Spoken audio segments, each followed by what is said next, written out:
देखिए, हमारी जो सेल होती है, उसके पास होती है आउटर लेयर और इसको हम प्लाज़्मा मेम्ब्रेन बोलते हैं। ये जो प्लाज़्मा मेम्ब्रेन है, ये जो प्लाज़्मा मेम्ब्रेन है, इसी की वजह से जो हमारी जो सेल है, वो सर्वाइव कर पाती है।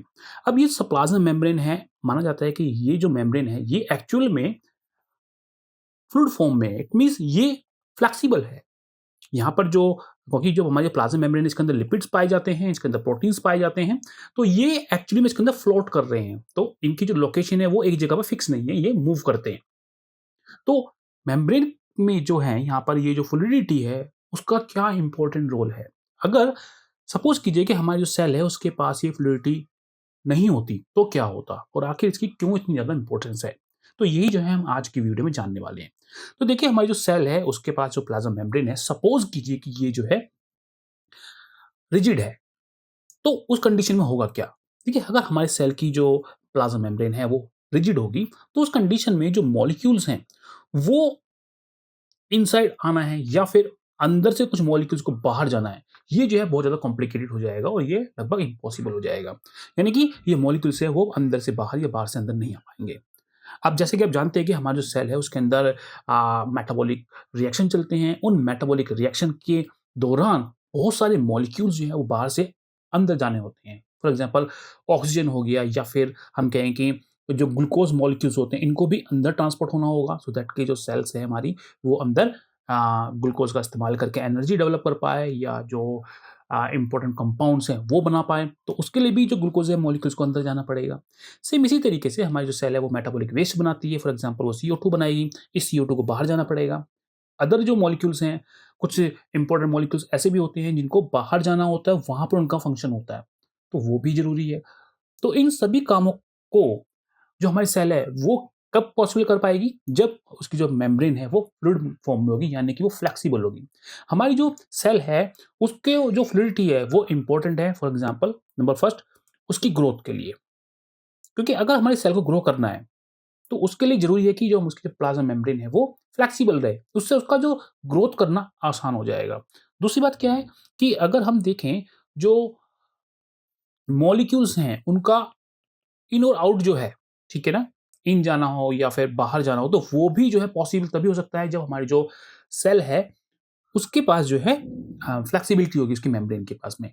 हमारी जो सेल है, कई बार आपने देखा होगा, जो फॉर एग्ज़ाम्पल जो मैक्रोफेज होती है, तो मैक्रोफेज यहाँ पे क्या करती है, यहाँ पर जो मैक्रोफेज होती है, फॉर एग्ज़ाम्पल ये मैक्रोफेज है और यहाँ पर सपोज़ कीजिए कोई जर्म्स आ जाता है, तो अब हमारी जो मैक्रोफेज है, वो उसको इन्गल्फ करेगी। कैसे करेगी? हमारी जो मैक्रोफेज है, वो पहले इसके सराउंडिंग जो है इस तरह से स्ट्रक्चर्स बनाएगी, ठीक है? और बाद में धीरे-धीरे करके यहाँ से जो है, ये जो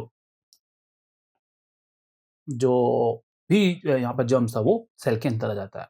तो आप देख सकते हैं कि यहाँ पर जो हमारी जो सेल है, उसकी जो मेम्ब्रेन है, वो कितना इम्पोर्टेंट रोल प्ले कर रही है, क्योंकि उसकी फ्लेक्सिबिलिटी के कारण ही जो है, वो जो मैक्रोफेज है, वो उसको इनगल्फ कर पा रही है।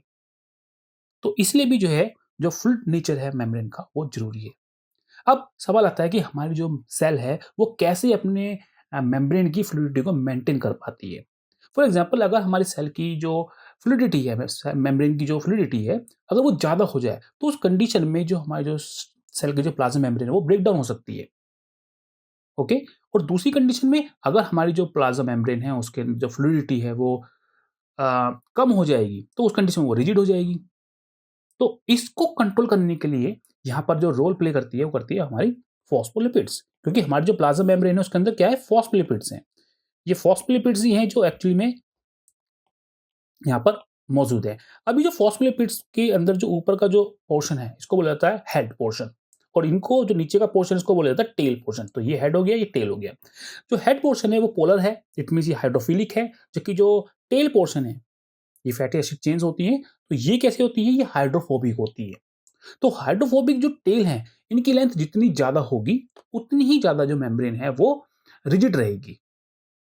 और अगर सपोज़ कीजिए कि प्लाज़्मा मेम्ब्रेन को अपनी जो फ्लूइडिटी है, उसको इंक्रीज़ करना है, तो उस कंडीशन में जो हमारी जो लिपिड्स है, वो क्या कर सकती हैं, लिपिड्स के ज़रिए वो पहले तो लिपिड्स के अंदर के नंबर ऑफ बॉन्ड्स को बढ़ा दिया जाएगा।